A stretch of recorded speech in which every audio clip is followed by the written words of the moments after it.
Hi, this week, after the long video from last week, I want to have a short, pithy little video, and so I want to give you 5 reasons why you should always cite your sources when you're involved as a pastor or other Christian leader, whether it's sermons, whether it's studies, or what.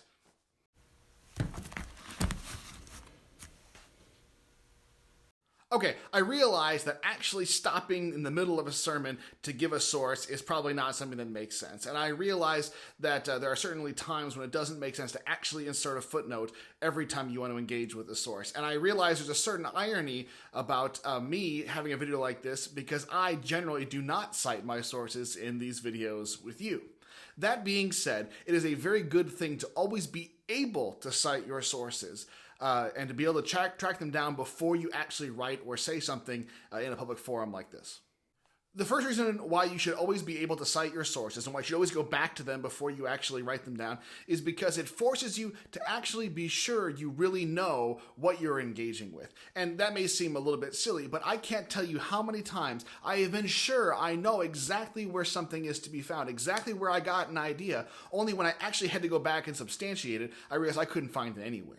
So it's always important to be able to find out, to know exactly what you're actually engaging with, because otherwise you may have forgotten and you don't even realize it.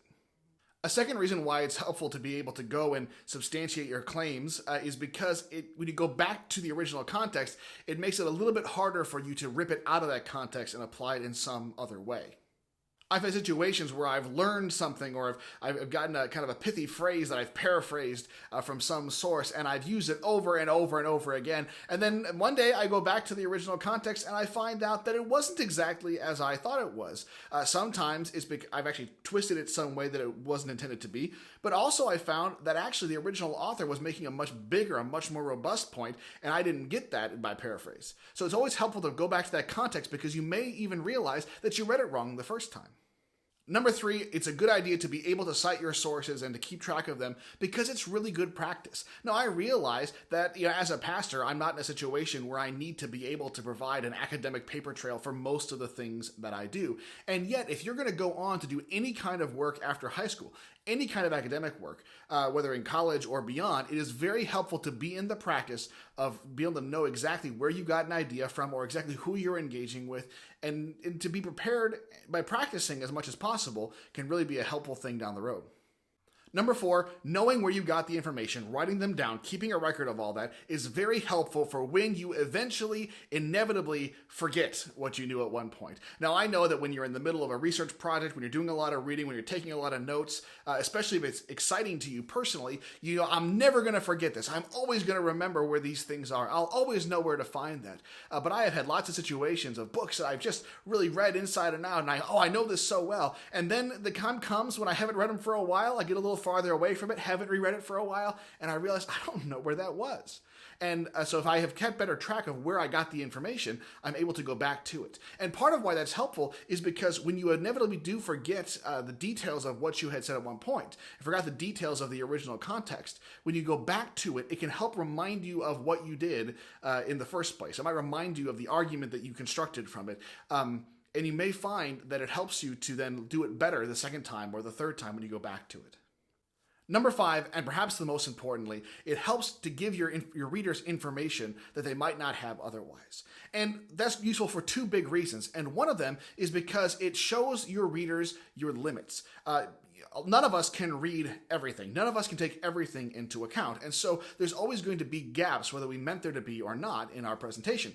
And so when we present something, we might say something like, all Christians believe this. And if we haven't included any kind of footnotes, if we haven't had any concrete information to show what we mean when we say that, people might simply think we're making a blanket statement.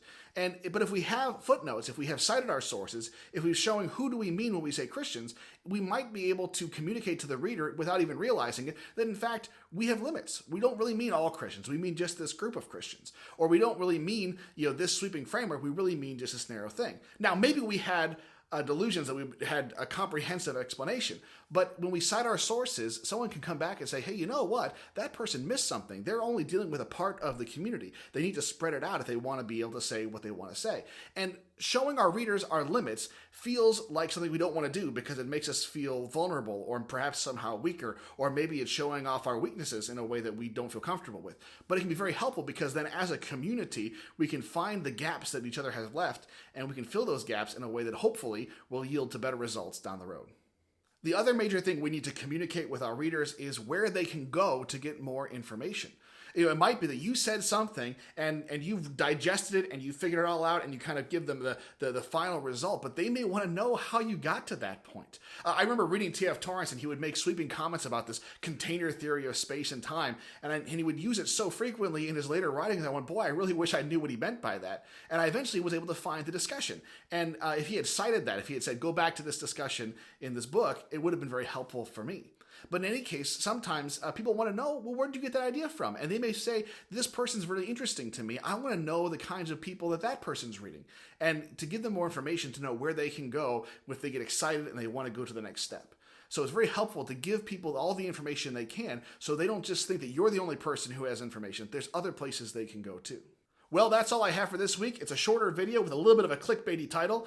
I hope you found it interesting, though. I hope it kind of challenged you a little bit. If you have any questions about or topics you'd like me to take up, please send me an email at pastorstevik@gmail.com. If you find these videos interesting or engaging, please consider liking and sharing them on the various social media platforms. You can also watch or subscribe to these videos on my YouTube channel where they're posted, which is at /tstevik1. Thank you very much for watching this. I hope to see you next time.